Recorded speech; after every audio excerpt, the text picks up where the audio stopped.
జాతీయవాద జర్నలిజానికి అసలైన వేదిక నేషనలిస్ట్ హబ్ ని సబ్స్క్రైబ్ చేసుకోండి. నోటిఫికేషన్స్ కోసం బెల్ ఐకాన్ పై క్లిక్ చేయండి. కేజ్రీవాల్ అరెస్ట్ గురించి నిజానికి మనం ఖచ్చితంగా చర్చించాలి. లిక్కర్ స్కామ్ గురించి, కవిత పాత్ర ఏంటి, అండ్ సౌత్ లిక్కర్ లాబీ ఏం చేసింది, ఇవన్నీ నేను అనేక వీడియోల ద్వారా మనం చెప్పాము. ఇంతకుముందు మనం కూడా డిస్కస్ చేసాం. బట్ కేజ్రీవాల్ అరెస్ట్ విషయంలో బియాండ్ ఆల్ దీస్ థింగ్స్ ఏదో ఒక కుట్ర కనబడుతోంది అనేది నాకు అనిపిస్తోంది. అంటే ఆయన అరెస్ట్ విషయంలో కాదు, అరెస్ట్ తర్వాత పరిణామాలు చూస్తుంటే చాలా స్పష్టంగా కనబడుతోంది. మొన్నటికి నేను చాలా సింపుల్ ఈక్వేషన్, నిజంగా ఇది కరెక్ట్ చూడండి. హేమంత్ సోరెన్ అరెస్ట్ చేశారు. హేమంత్ సోరెన్ని ఇదే అట్లాంటి అవినీతి కేసులోనే అరెస్ట్ చేశారు. ఆయన సిట్టింగ్ సీఎంఏ, ఆయన ముఖ్యమంత్రిగా ఉన్న వ్యక్తే అరెస్ట్ అయ్యాడు. కేజ్రీవాల్ని అరెస్ట్ చేశారు లిక్కర్ స్కామ్లో. కేజ్రీవాల్ మాత్రమే కాదు, కేజ్రీవాల్తో పాటు లింక్ ఉన్న అనేక మంది అరెస్ట్ అయ్యారు. కరెక్ట్. ఆ లిస్ట్లోనే కేజ్రీవాల్ కూడా వచ్చాడు. సిసోడియా అరెస్ట్ అయ్యాడు, అటు కవిత అరెస్ట్ అయింది, చాలామంది దీంట్లో మధ్యలో ఇన్వాల్వ్ అయిన మధ్యవర్తులు వాళ్ళందరినీ అరెస్ట్ చేశారు. విచారణలు జరిగాయి, ఎవిడెన్స్లు ఉన్నాయి, కోర్టులోకి వెళ్ళింది.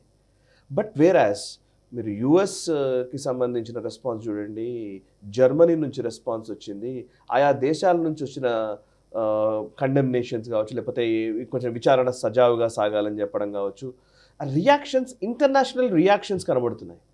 హేమంత్ సోరెన్ విషయంలో మాత్రం ఆయన అపోజిషన్ లీడరే, ఆయన విషయంలో ఏ ఇంటర్నేషనల్ రియాక్షన్ లేదు. బట్ కేజ్రీవాల్ విషయంలో మాత్రం ఇంటర్నేషనల్, ప్రపంచ దేశాల నుంచి రియాక్షను, మన దేశం నుంచి మన దౌత్య విధానం కూడా, మనం కూడా డైరెక్ట్గా గట్టిగానే రియాక్ట్ అయ్యామనుకోండి, అది కాదు సమస్య.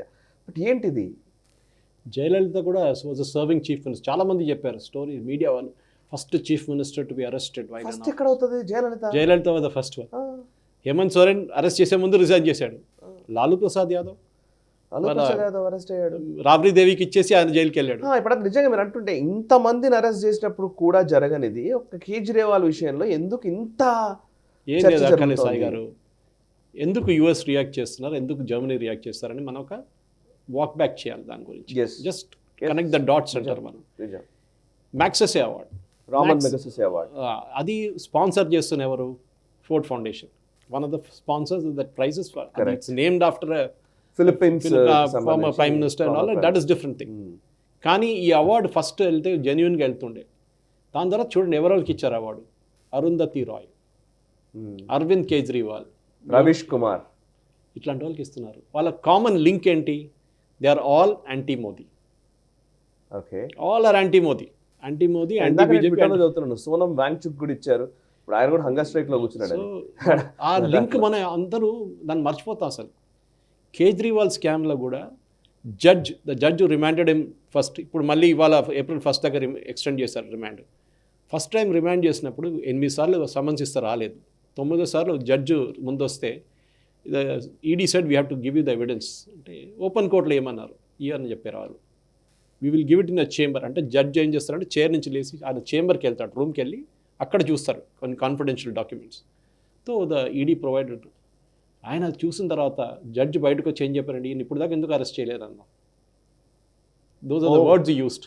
Why has is not been arrested? అదే సాయంత్రం అరెస్ట్ చేశారు. కేజ్రీవాల్ అందరూ అనుకుంటారు లిక్కర్ స్కామ్ అరెస్ట్ అని. ఇది liquor scam is only one part of it's. దాంట్లో పెద్ద క్రూప్ మనీష్ సిసోడియా జైల్లో ఉన్నాడు. సంవత్సరం అయింది, ఇప్పుడు దాకా సుప్రీంకోర్టు కూడా బెయిల్ ఇవ్వలేదు. 2-3 సార్లు వెళ్ళాడు. పెద్ద పెద్ద మేధావుల్ని, కపిల్ సిబ్బల్, అభిషేక్ మను సింగ్, బెయిలే రాలేదు. పిఎంఎల్ఏలో బెయిల్ రావడం చాలా కష్టం, ప్రివెన్షన్ మనీ లాండరింగ్ యాక్ట్లో. కానీ ఒక మనిషి, ఇప్పుడు మనం చూసాం, మన హెచ్ఎండిఏ చీఫ్, అది చాలా టండా అయిపోయింది. కాంగ్రెస్ వాళ్ళు చాలా గొడవ చేశారు హైదరాబాద్లో. 400 కోట్లు పట్టుకున్నాం మన ఇంటి నుంచి, అది ఇది అని చెప్పారు. హెచ్ఎండిఏ ఒక మనిషి ఉండే మేనేజర్, సమ్ జూనియర్ గై, వాళ్ళ ఇంట్లో 400 కోట్లు దొరికింది. మీకు గుర్తుంటుంది? కరెక్ట్, గుర్తుంది. మీరేమనుకుంటారు? ఆ 400 కోట్లు వాడు సంపాదించిందంటే వాడు పైకి ఎంత ఇచ్చి ఉంటాడు? వాడు సంపాదించి అక్కడ కూర్చోడు కదా, వాడు బాస్ ఉంటాడు. వాడు బాస్ పైన బాస్ ఉంటాడు, లాస్ట్ ఒక మినిస్టర్ ఉంటాడు పైన. అందరు తెలుసు ఎవరు ఉండే మినిస్టర్ ఆ టైంలో. ఇది సంగతి కూడా అంతే. ఈ డబ్బులు వచ్చిన తర్వాత సిసోడియాకి సిసోడియా ఏం చేస్తాడు? 10% పెట్టుకుంటాడు. నా పర్సనల్ ఎక్స్పెన్స్ రేపు ఎలక్షన్కి పనికి వస్తుంది, 10% పెట్టుకొని మిగతా 90% పైకి పంపిస్తాడు. పైకి ఎవరు ఉన్నారు? అరవింద్ కేజ్రీవాల్. అరవింద్ కేజ్రీవాల్ ఏం చేస్తాడు? ఒక 20% పెట్టుకొని 80% పార్టీకి పంపిస్తాడు. దాంట్లో మనకు అందరికి తెలుసు 150 నుంచి 200 కోట్లు గోవా ఎలక్షన్స్లో వాడారని చెప్పి గోవా వాళ్ళు కన్ఫర్మ్ చేశారు. ఇప్పుడు గోవా వాళ్ళని కూడా సమన్ చేశారు ఈడీ వాళ్ళు. ఎందుకంటే వాళ్ళ ఆఫీస్ కన్ఫర్మ్ చేశారు, మనీష్ సిసోడియా సెక్రటరీ కన్ఫర్మ్ చేశారు. ఇదంతా అది కాదు ఇంపార్టెంట్ థింగ్ సాయి గారు. ఈ మ్యాగ్సెసే అవార్డు లాంటి దాంట్ నుంచి లింక్ పెడితే మీకు ఈ ఎన్జిఓస్ మీరు చూడండి, ఎప్పుడైనా కేజ్రీవాల్ ప్రొటెస్ట్ ఏదైనా చేసినప్పుడు ఇంటర్నేషనల్ మీడియాలో విపరీతమైన కవరేజ్ వస్తుంది. New York times, Washington post, Guardian, economist, మీరు అల్ జజీరా, వీళ్ళు కవరేజ్ ఇస్తారు. హేమంత్ సోరెన్ ఎవరు పట్టించుకోరు. ఎందుకు? లాలూ ప్రసాద్ యాదవ్ని ఎవరు పట్టించుకోరు. ఈవెన్ మమతా బెనర్జీ కూడా ఎవరు పట్టించుకోరు. కానీ ఈయన చూడండి, కవరేజ్ ఇమ్మీడియట్. సో మనం ఎప్పుడు అనుకుంటాం ఈ జార్జ్ సోరోస్ అని మాట్లాడుతుంటాం. This is a mechanism. వీళ్ళు కంప్లీట్ ఒక ఇంటర్నేషనల్ చైన్ ఉన్నారు. దట్ ఈస్ మన దేశాన్ని కిందకి చెప్పాను. I think we were talking of that book yesterday, 198 ways to bring down the democratically elected government something. Gene Sharp theory. ఒకరోజు చేయాలి ఆ స్టోరీ. యాక్చువల్లీ మన ప్రేక్షకులకు అర్థం కావాలి. జీన్ షార్ప్ ఎలా కరెక్ట్. ఫార్మర్ ప్రొటెస్ట్ అంటే ఏదో ఫార్మర్ కాదు. యాక్చువల్లీ ఒకసారి నేను చిన్న అది కూడా చెప్తాను సార్. ప్రజాస్వామికంగా నిజానికి ప్రజాస్వామ్య దేశాల్లో ఎన్నికైన ప్రభుత్వాన్ని ప్రజాస్వామ్య పద్ధతుల్లో ఎలా దించడం అనేది లెక్క. సో ప్రజాస్వామ్య పద్ధతులు అంటే ఏంటి? నిరసనలు, అనేక పద్ధతులు. ఇప్పుడు ఈరోజు మనం చూస్తున్న అనేక అంశాలకు సంబంధించినటువంటి కొంతమంది ఎన్జిఓలు ధర్నాలు చేస్తారు, మౌన ప్రదర్శనలు చేస్తారు, కొంతమంది పిల్స్ చేస్తారు. ఇట్లా ఒక ఎకో సిస్టమ్ మొత్తం ఫార్మర్ ప్రొటెస్ట్ చేస్తారు. ఎగ్జాక్ట్లీ. యూరోప్లో నడుస్తుంది, ఇక్కడ నడుస్తుంది. సో ఈ జీన్ షార్ప్ థియరీ మీద అసలు మనం ఒకసారి ఎక్స్టెన్సివ్ గా PDF కంప్లీట్ డౌన్లోడ్ చేసి పెట్టుకున్నాం. దాంట్లో డిస్కస్ చేద్దాం. యాజ్ ఆఫ్ నౌ దానిలో ఉన్న 198 పాయింట్లు థియరీస్లో 6 థియరీస్ ఇప్పుడు భారతదేశంలో నడుస్తుంది. Correct. They are using it now. కోర్టును ఉపయోగిస్తున్నారు. అవును. ఫార్మర్ ప్రొటెస్ట్ యూజ్ చేస్తున్నారు. అవును. ఇండస్ట్రియల్ ప్రొటెస్ట్ యూజ్ చేస్తున్నారు. ఏది మన స్టెర్లైట్ ఫ్యాక్టరీని ఆపడానికి, పొల్యూషన్ కంట్రోల్ బోర్డులని వాటిని వాడుకొని. మనం అనుకుంటాం ఇదంతా ఐసోలేటెడ్ ఇన్సిడెంట్స్. కాదు కదా. They are not isolated. They are all a part of the bigger strings అన్ని కలిపి ఒక దగ్గర దేశాన్ని. ఈజిప్ట్లో అక్కడున్న గవర్నమెంట్ ఎట్లా దించారు Sai garu? These people who did it, Jasmine revolution, ఆ revolution, they use the same thing. తర్వాత వాళ్ళు చెప్పారు కూడా, మేము ఈ బుక్ నుంచి, జీన్ షార్ప్ బుక్ నుంచి తీసుకున్న థియరీతో మేము అక్కడ నుంచి గవర్నమెంట్ కిందకి దింపాము. Nothing was wrong with that government. కానీ వీళ్ళకి నచ్చదు. ఏది? US, యూరోప్, జర్మనీ లాంటి దేశాల్లో మనం చూస్తుంటాం. ఒకసారి వరల్డ్ హ్యాపీనెస్ ఇండెక్స్ అని మనం వచ్చింది సాయి గారు. అవును. దాంట్లో ప్యాలెస్టైన్ భారతదేశం కన్నా పైన ఉంది. Happiness index. అంటే వాళ్ళు రోజు ఇజ్రాయెల్ వాళ్ళు బాంబు వేసి చంపేస్తున్నారు. ఇప్పటిదాకా 30-40 వేల మంది చంపారు. వాళ్ళు చాలా హ్యాపీ ఉన్నారంట. ఇంకా భారతదేశం కన్నా హ్యాపీ ఉన్నారంట. ఇది ఎవరు ప్రొడ్యూస్ చేస్తారు? ఎవరు అడగడు. ఏదో ఒక అబ్స్క్యూర్ ఏజెన్సీ జర్మనీలోనో ఫ్రాన్స్లో రిలీజ్ చేస్తారు. ఫస్ట్ టక్ మనీ మన దగ్గర ఉన్న ప్రింట్, స్క్రాల్, హిందూ అందరు పట్టుకుంటారు. దాన్ని పెడల్ చేస్తారు. నెక్స్ట్ వీక్ ఏమవుతుంది? అదే ఇంకో రిపోర్టు ఈ సైడ్ నుంచి ఈసారి వస్తుంది. ఏది? US నుంచి ఒక రిపోర్ట్ వస్తుంది. Hunger index. భారతదేశం ఎక్కడో వెళ్ళిపోయింది కిందకి. పాకిస్తాన్ చూడండి ఎంత హ్యాపీగా ఉన్నారు. చాలా మంది తింటున్నారు. పాకిస్తాన్ కొట్టుకుంటున్నారు ఆటా కోసం. బాగా డబ్బులున్న ఇండస్ట్రియలిస్టులు ఎవరైనా ఉన్నారనుకోండి, హిండెన్బర్గ్ రిపోర్ట్లు వస్తాయి. హిండెన్బర్గ్ రిపోర్ట్ మన అందరికి తెలుసు ఏం జరిగిందని. అంతే. హిండెన్బర్గ్ రిపోర్ట్లో last when it came to the court dismiss అయిన రోజు సుప్రీంకోర్టు ఏం అడిగారు? దే ఆస్క్డ్ ప్రశాంత్ భూషణ్, ఇది ఎవరు పబ్లిష్ చేశారంటే USలో ఒక NGO ఉంది, వాళ్ళు పబ్లిష్ చేశారు. హిండెన్బర్గ్ అని చెప్పి ఒక కంపెనీ ఉంది. They are into financial thing.